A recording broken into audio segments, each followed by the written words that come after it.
This artist is mixing together a special glue using araldite and zinc powder. It's one of the ways artists in India have updated the art of Parchin kari, or marble inlay, since it was used 400 years ago to decorate the Taj Mahal. Artisans work with such small pieces, they say the strain can damage their eyesight, and the wear and tear on the skin causes them to lose their fingerprints. But now this work, which lines the walls of one of the world's most famous buildings, is in danger of disappearing. Today, artists make most of their money selling pieces to tourists visiting the Taj Mahal. But the COVID-19 pandemic weakened tourism and led to a steep decline in marble inlay artists. The job is also not as lucrative as it once was, forcing generations of younger artists to choose different career paths than their ancestors. We went to Agra in Uttar Pradesh, India, to find out how Parchin kari is still standing.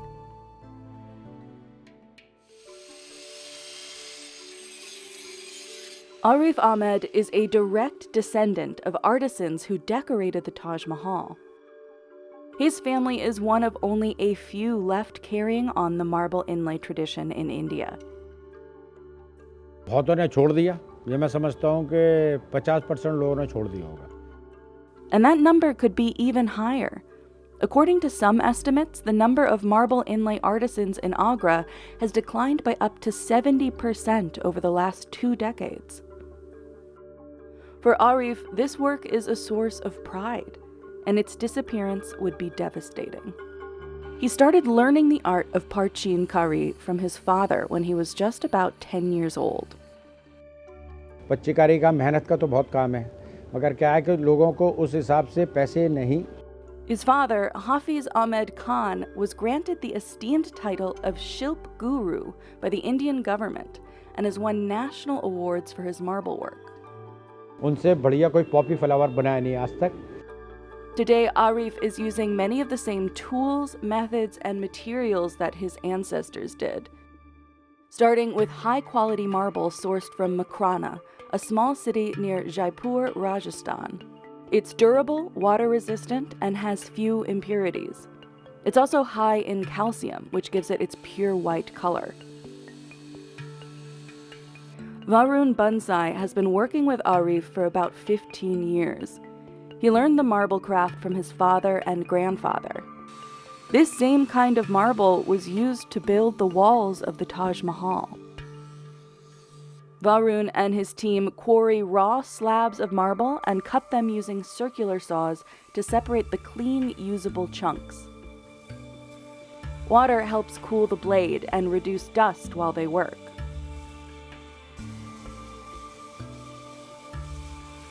They then mold and carve the marble into tabletops of various shapes and sizes for the artisans.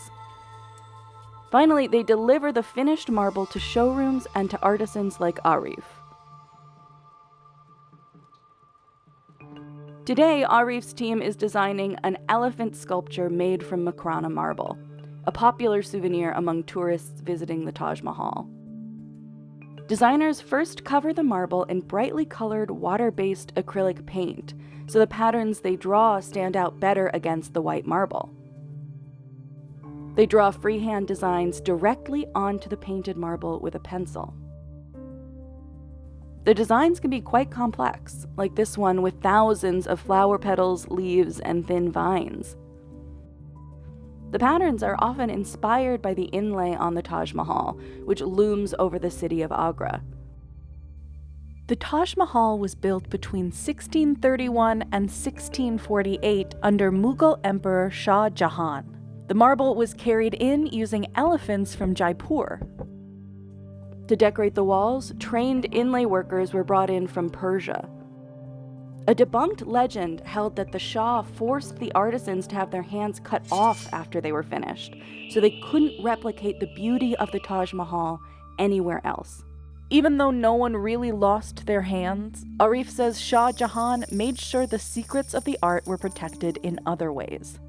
का मुराद ये था कि जिस building में आपने जैसे ये काम करा है तो आप उन लोगों को इतना मुआवजा दिया कि आप ये काम दूसरी जगह उस पीरियड में नहीं करेंगे. Many of the Persian artisans used their payment to put down roots in Agra, and thanks to their descendants, the city is still today a major producer of Parchin kari. A Parchin kari artist will eventually fill each of these outlined spaces with a small piece of precious or semi-precious stone, chosen based on its color and aesthetics. While the marble comes from India, the stones are sourced from all over the world, including from Japan, Germany, and Iran. ये चारों semi precious stone है और ये रोज quartz है अपना. ये अपने पास agate है. ये लेपिस है, लेपिस लाजूरी, और ये अपना मेलाकाइट है. कलर के ऊपर भी डिपेंड करता है. कलर अच्छा होगा तो जाहिर सी बात है कि उसका रेट भी ज़्यादा ही होगा. Artisans buy these stones from local shops where they're widely available. The more stones used in the design, the more expensive the final piece will be. I think it's near about 10,000 stone in this. Arif estimates a table like this would cost about 40,000 rupees, or $480. It also has lights installed beneath it to illuminate the finished design. The size of the piece will also affect the price and increase the amount of time it takes to finish. ये peacock का design का ये है, तो अब इसको बनाने में ये इसमें कोई वर्क में तकरीबन कोई 5 स्क्वायर फीट है. इसके अंदर कम से कम 15 दिन जाएंगे. मोज़ाइक वर्क है. बॉर्डर इसका MOP मदर ऑफ पर्ल का है. बाकी का अब इटालियन स्टोन है और आपका इंडियन स्टोन है कुछ. तो इसको ज़रा से टूटने के चांसेस है ट्रांसपोर्ट के अंदर. बड़ा पीस है. The smaller, more detailed work Arif describes as intoxicating work because it requires more time and intense concentration to get right. ये 32 पीस हैं इसके अंदर. 8 पीस ये, बाकी 20 पीस ये हैं, 4 पीस ये हैं. It takes half a day just to make one of these flowers. अक्सर टूटे आते हैं ज़्यादातर. बड़ी उससे मेहनत से मशक्क़त से उसको बचाना पड़ता है. Arif says this work could damage his eyes from the strain if he does it for too many years. But choosing which stone goes where is one of his favorite stages of the creative process. When the designer is satisfied with their rough design, the artist traces it onto a sheet of translucent butter paper. They mark each tiny petal and leaf on the paper, like a massive and complex color by number, noting which stone will be placed where. Communication भी ज़रूरी है. तो बिना colour communication के कोई चीज़ अच्छी नहीं लगेगी. Then they retrace these shapes directly onto the flat precious stones, with red or blue carbon paper placed in between. Cutting out these shapes requires a rotating wheel with very sharp diamond-edged blades. Each blade lasts for only about 3 days.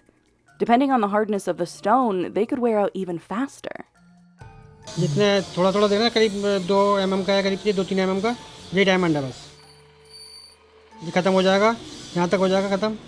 बेकार, blade बेकार हो जाएगा. Updated technology like this has sped up the inlay process quite a bit since the days of the Taj Mahal. जो काम आज 15 minute में होता है वो पूरे दिन के अंदर होता था. But some artisans, like Shafiq Uddin, still choose to use the tools of their ancestors, like this hand-operated pulley, even though he owns a motorized blade as well. ये हैंडीक्राफ्ट बोलते हैं. ये मशीन हैंडीक्राफ्ट नहीं है. Work like this, however, comes with a lot of physical risks.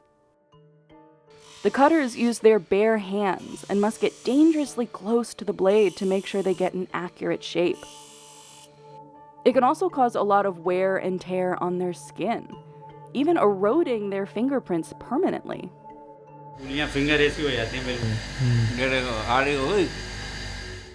They are always breathing in marble dust. And while shaping the stones, they often work with water, which can numb their fingers in the cold months, when temperatures in the area can drop to around 4 to 8 degrees Celsius. ठंड में यहाँ कारीगर कम काम करता है.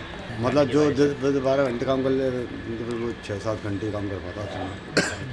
हिम्मत नहीं होती. Once the stone is cut, another worker will fine-tune the shape and polish it for a smoother edge using an emery wheel. Each cut stone is then lightly glued into the marble. Then artisans scrape an outline around the border to make sure they all fit perfectly. The elephant is heated by the fire, so the temporary glue will soften and the stones can be removed to complete the inlay. At this point, they use a variety of pointed metal tools to dig, cut, and scrape out a shallow recess in the marble several millimeters deep.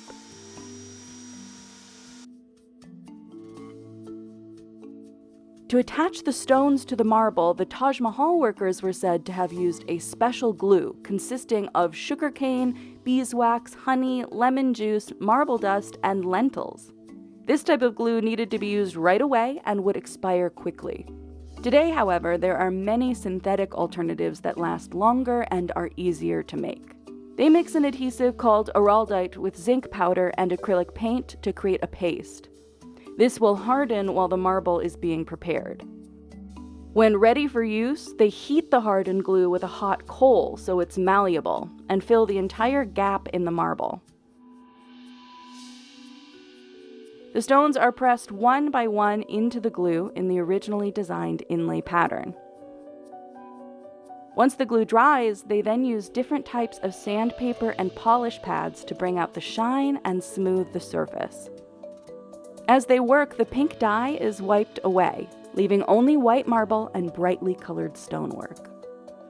Artisans typically sell pieces like this to showrooms or marketplaces, which then resell them to buyers, many of whom are tourists visiting the Taj Mahal. Taj Mahal के बिना हम ये काम कर नहीं सकते। ताजमहल देखने आता है फॉरेनर तो हमारे ये प्रोडक्ट लेके जाता है।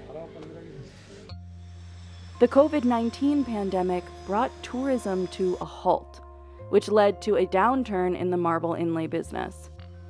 लॉकडाउन में हुआ जब कारी का जब बेकार हो गया, शोरूम से सब कारोबार था, कुछ शोरूम वगैरह बंद हो गए, तो जब तक काम ही बंद था तो फिर वो किसी ना कुछ अलग ये काम वर्क छोड़ दिया. Arif says he hopes the government will one day open its own showroom and buy directly from artisans to help boost their business. Meanwhile, workers put in a lot of time and effort for little profit. But it's not just a decline in tourism that's a threat to the future of the craft. The job is not as lucrative as it once was, so many young people are opting for other fields. हमारे दादा के time तक तो बहुत अच्छे पैसे मिलते थे क्योंकि हर चीज़ की सस्ता था. जैसे ही महंगाई बढ़ती चली गई, पैसे इंक्रीज़ नहीं हुए, कारीगरों को नहीं, और जो बना के उनको दे रहा है उनके भी पैसे इंक्रीज़ हुए. तो उससे कारीगरों ने आज की डेट के अंदर जो पहले के सीखे, वो कोई ये काम सीखना चाहता नहीं है, ना अपने औलाद को सिखाना नहीं चाहता, क्योंकि वो चाहता है पढ़ लिख के अपने औलाद को मैं इंजीनियर बनाऊँ या किसी भी उसमें लाऊँ. These days, Arif's son enjoys watching him work. But Arif says he'd never force him to become a Parchin kari artist. Others, like Mohammed, don't plan on passing the legacy down to their kids. अब तो ये बहुत कम हो गया है काम ये. पहले ऐसी बात नहीं है. अब कोई सीख भी नहीं रहा है. मेरी दो बेटियां थी, दोनों की शादी हुई, मेरा बेटा भी पढ़ रहा है, पढ़ा रहा है. ये काम नहीं सिखाएंगे. New workers are entering the trade, Arif says, but they are choosing simpler work that requires less training, like creating larger wall pieces or those with less stone. ये तो हाथ से ही शेप देके जो बारीक काम है ना, ये इसी से ही बनता है. And the production of small, highly detailed pieces, the intoxicating work that's been passed down from generation to generation, is in danger of being lost forever. But their creations will last for years, just as the Taj Mahal has withstood the test of time. मगर वो कारीगर नहीं रहा होगा जो जिसे art piece जो बना सके, जिसे आर्ट पीस कह सके. फिर सिर्फ वो कारीगर रहेगा कि भाई मुझे 2 पैसे कहाँ से ज़्यादा मिल रहे हैं और मैं कैसे कम करूँ.